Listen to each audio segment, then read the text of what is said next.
Então, pessoal, só continuando a aula, né? Deixa eu abrir novamente o slide aqui.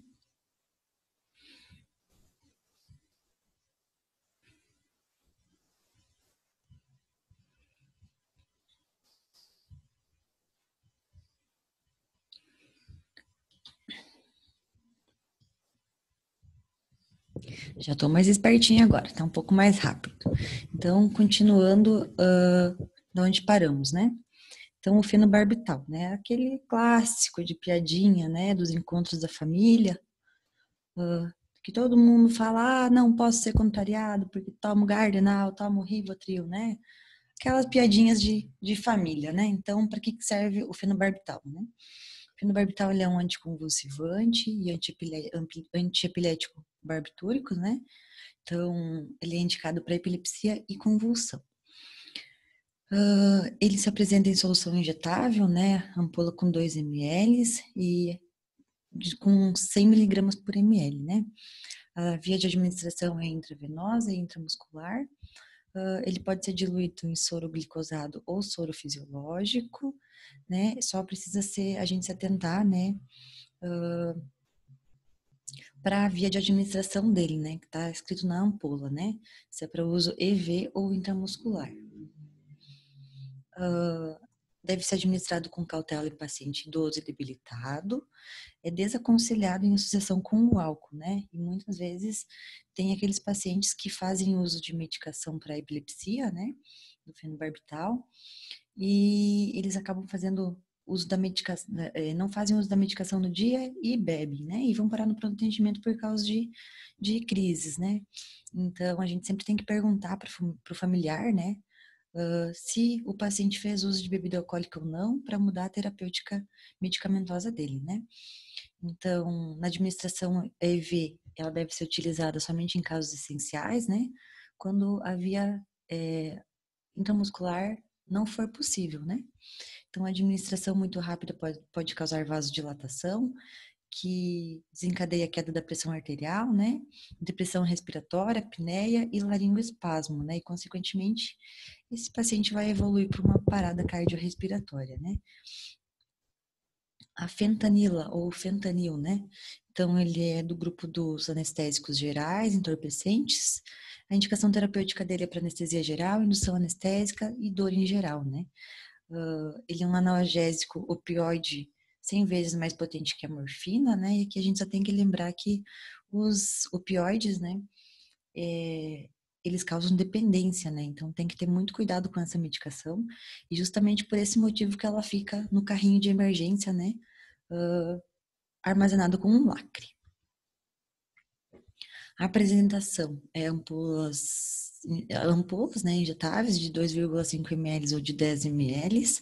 É administrado pela via intramuscular, intravenosa e espinhal. Pode ser misturado com soro fisiológico ou soro glicosado para infusão intravenosa, né? E se for administrado em bolos, né, em seringa, pouca diluição, né? Ele tem que ser lentinho, né?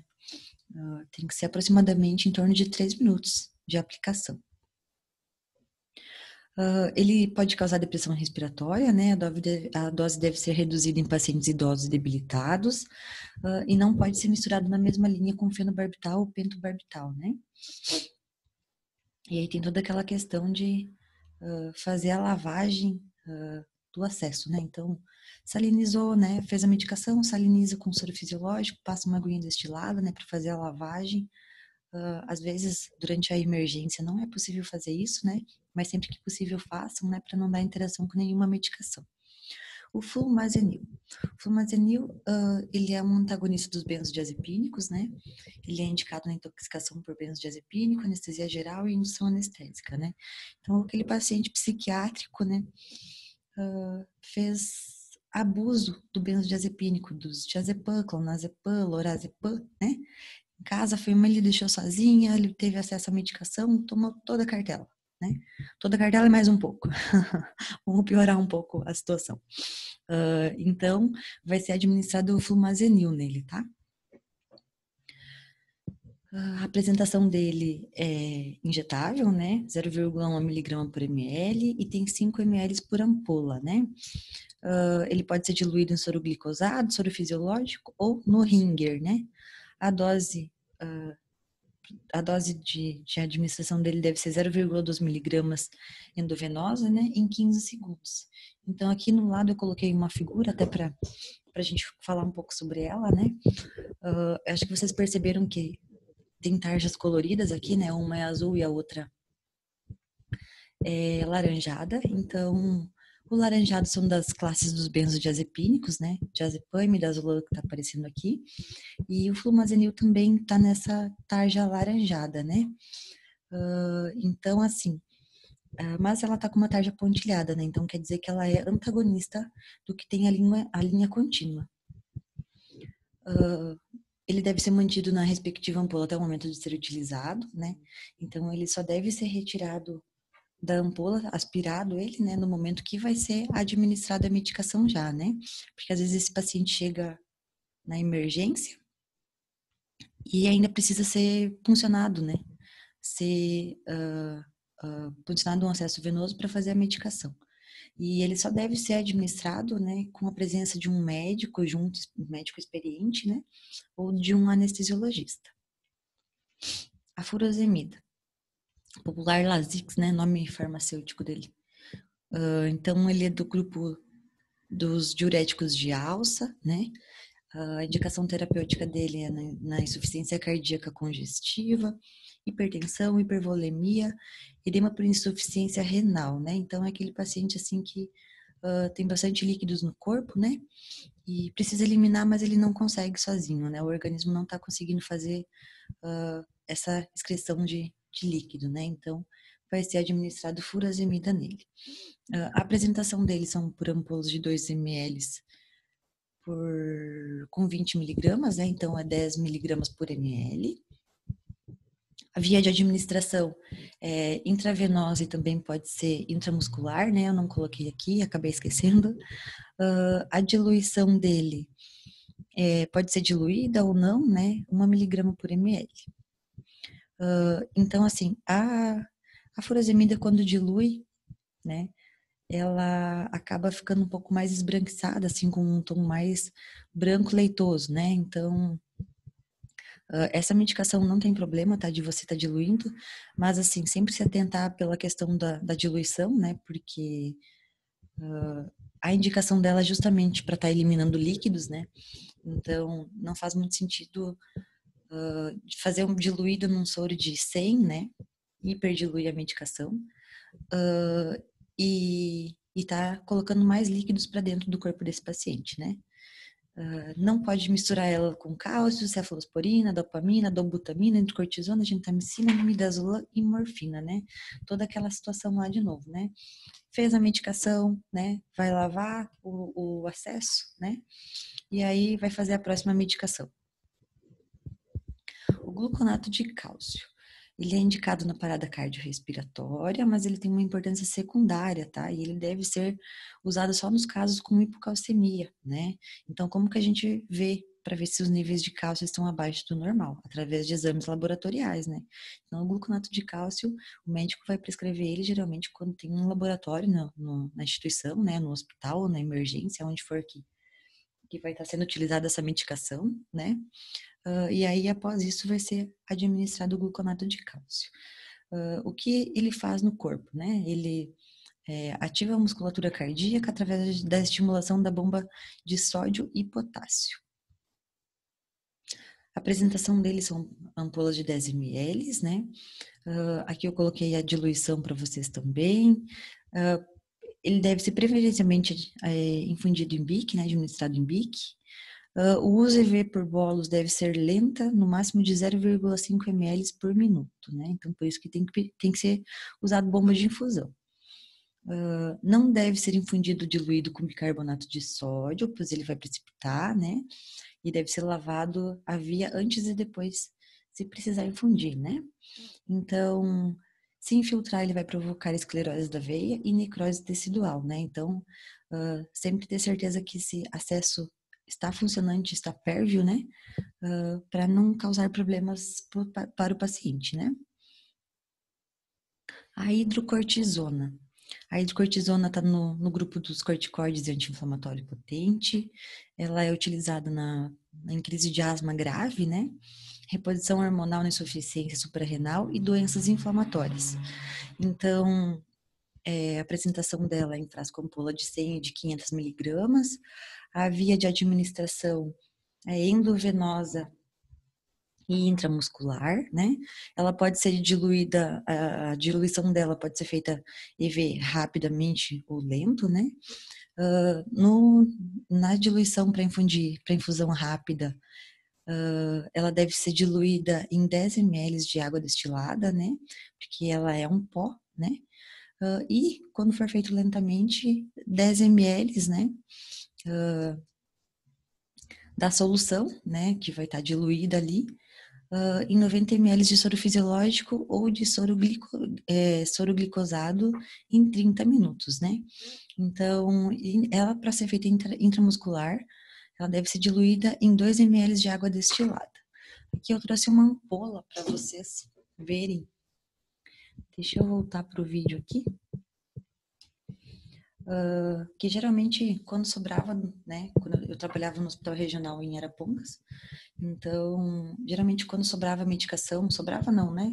Quando vencia a medicação, a gente acabava pedindo pra gente, porque é bom ter, né? Sempre para algum caso, se precisar, para diluição e tá mostrando, né? Então, chegou o momento. Então, olha, ela é um pozinho, não sei se vocês conseguem ver, né?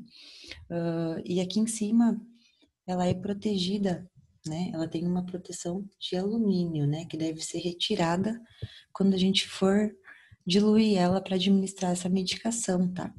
É importante que após a remoção desse lacre aqui de alumínio, seja feita a desinfecção com álcool, né?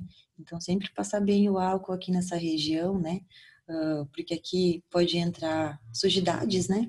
E como a gente vai diluir, vai jogar para dentro, né? E depois vai aspirar de novo, então precisa ser feita a desinfecção com álcool 70, tá?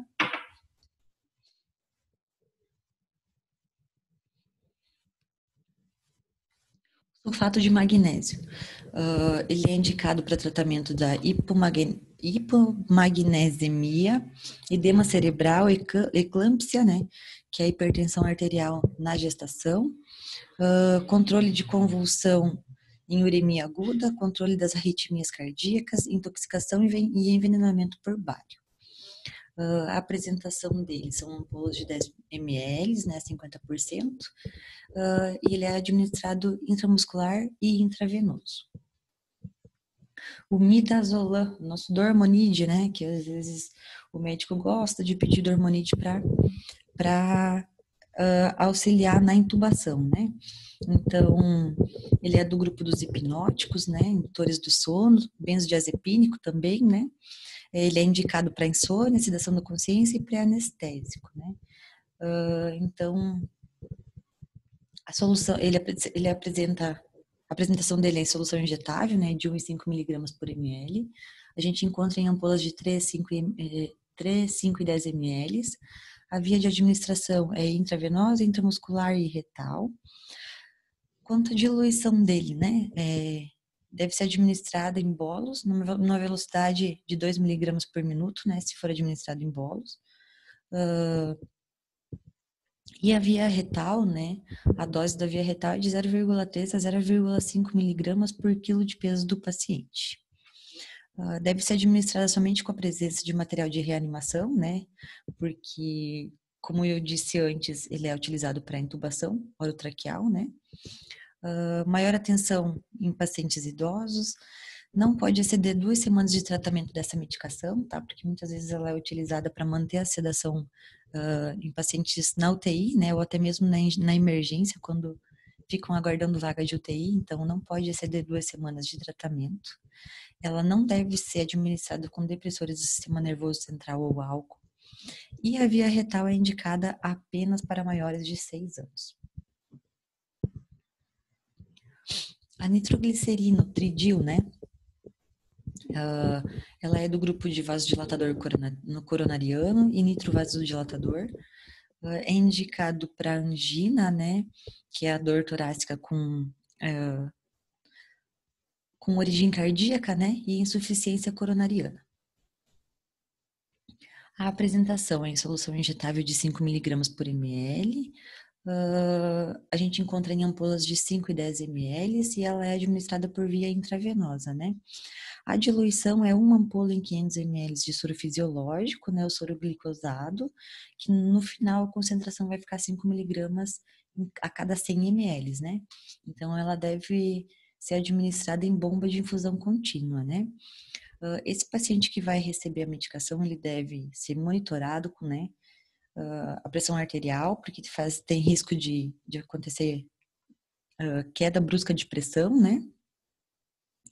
E ele deve ser administrado apenas em bomba de infusão, né? E também não deve ser administrado com outros fármacos. O nitroprusiato de sódio, o Nipride, né? Aqui eu coloquei o nome de algumas medicações, o nome farmacêutico, tá? De algumas medicações, porque às vezes é necessário a gente saber também, né? Para não ter que ficar perguntando toda hora, né? Claro que quando tem dúvidas deve ser perguntado, né? Mas a gente também tem que conhecer o nome comercial, né?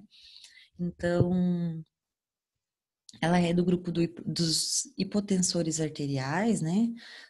Indicado para hipertensão, né? Arterial. Então, aquele paciente que deu entrada no pronto atendimento, né? Na emergência, no caso, com com pressão alta, né? Então, e não respondeu a nenhum outro tratamento farmacológico. Então, o nitroprusiato de sódio é uma solução, né, para tentar normalizar de novo essa pressão, né? Então, ela é encontrada em solução injetável de 25 miligramas por ml, né? A ampola tem 2 ml e a via de administração é intravenosa, né?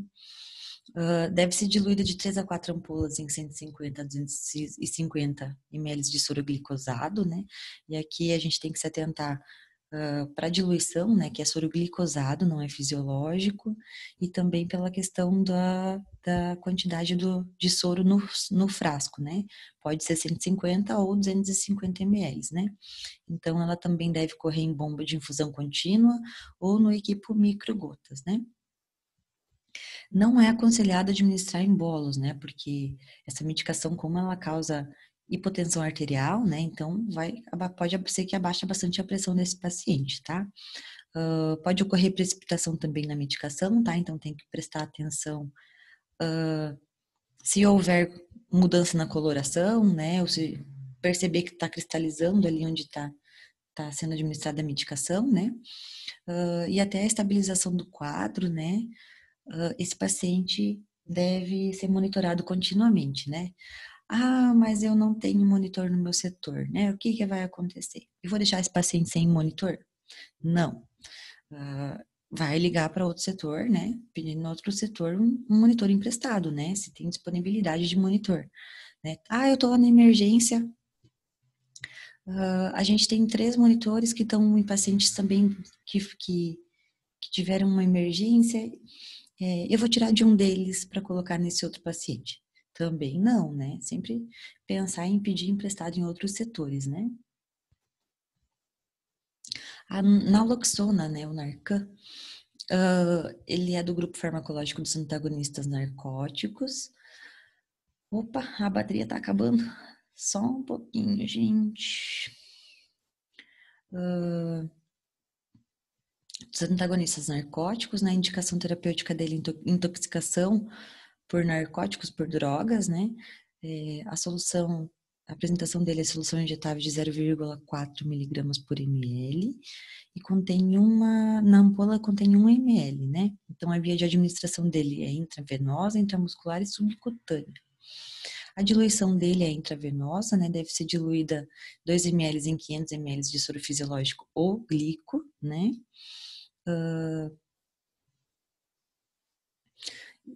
Não deve ser misturado com substância de pH alcalino, não misturar com nenhuma substância e também a gente deve se atentar para a pressão arterial desse paciente, né? Porque pode ser que aumente a pressão nele.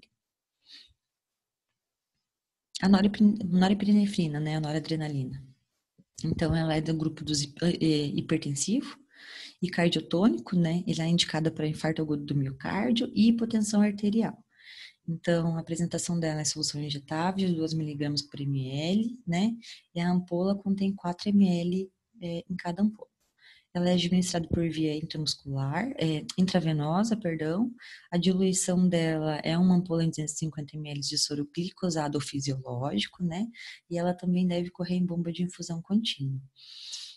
Então, só lembrando, né, gente, às vezes eu coloco como BIC, às vezes como BI, né? Mas é bomba de infusão contínua, tá? É o mesmo equipamento. Então, a noradrenalina, né? Ela deve ser administrada em equipo fotossensível, né? Então, às vezes, pode ser que isso depende de instituição para instituição, né? Mas pode ser que não haja equipe fotossensível dentro do carrinho de emergência, né? Então, eu lembro que no hospital onde eu trabalhava, nós tínhamos que solicitar o equipo fotossensível na farmácia, né? E enquanto isso, a gente colocava um saco, né, escuro de plástico, né? Envolvendo esse equipo normal para não prejudicar a medicação, né, e não comprometer a funcionalidade. Então, ela não deve ser administrada com sais de ferro e agentes oxidantes, né? Tem que ter cuidado com os extravasamentos, pois pode ocorrer necrose tissular, né? Então, sempre se certificar que o acesso está pérvio, né? Ele deve ser utilizado em catéter venoso central, deve ser monitorado a frequência cardíaca, né? E observar a formação de precipitação ou alteração da cor da solução. Aqui até está errado, né? Depois a prof vai corrigir. E se perceber alguma alteração, né, da medicação, ela deve ser desprezada, tá?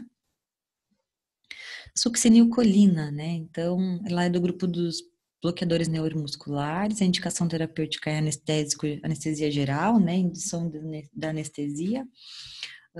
Ela vem em pó, né? Então a gente tem que diluir ela. Ela vem, o pó aí é o diluente, né? Específico já dele. Então, a ampola vem com 100 e 500 miligramas, né? Via de administração é intravenosa e intramuscular. A diluição é de 2 a 10 ml de diluente e rediluir depois ela em soro fisiológico ou glicosado, né? A concentração final deve ser de 1 a 2 miligramas por ml, né? Então, aqui embaixo eu coloquei sobre as doses, né? Só para conhecimento. Passamos para a próxima. Então, a gente precisa observar, né? Que esse paciente que vai receber a medicação, ele vai estar sempre o succinilcolina ele é utilizado na intubação para fazer o relaxamento muscular, né? Então aquele paciente assim que está um pouco mais difícil para intubar, o médico vai pedir para estar administrando nele succinilcolina, né? Então já é um paciente que vai ser intubado. Deve ser cuidado, monitorado a temperatura dele, né? Porque pode aumentar a temperatura corporal e não pode ser administrado com soluções alcalinas, tá? Então, pessoal, o que eu tenho para dizer hoje da aula é o seguinte, que a gente precisa conhecer um pouco das medicações que a gente utiliza, né? É claro que são muitas medicações, mas o material vai ficar acessível para vocês, né? Então, leiam. Acredito que uma vez não será suficiente, né?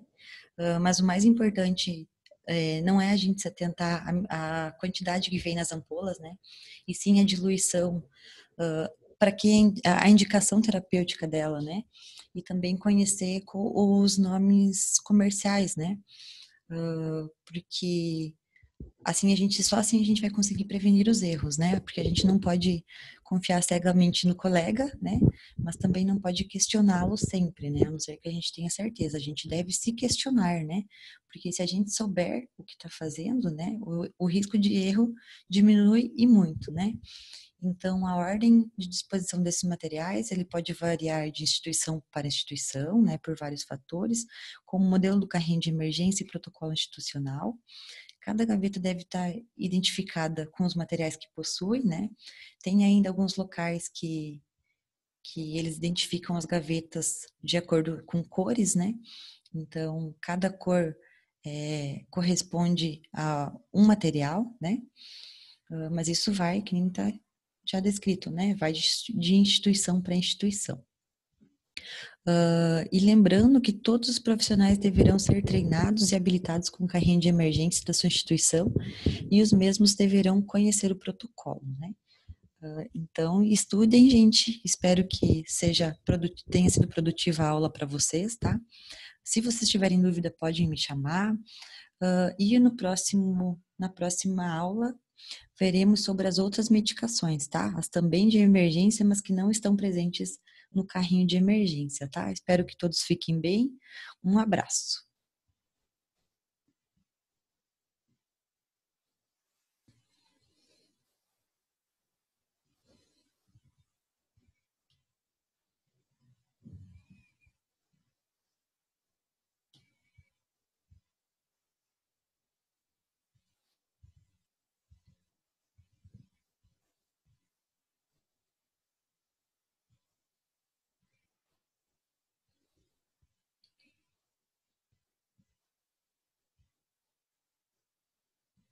Amor, eu preciso da sua ajuda.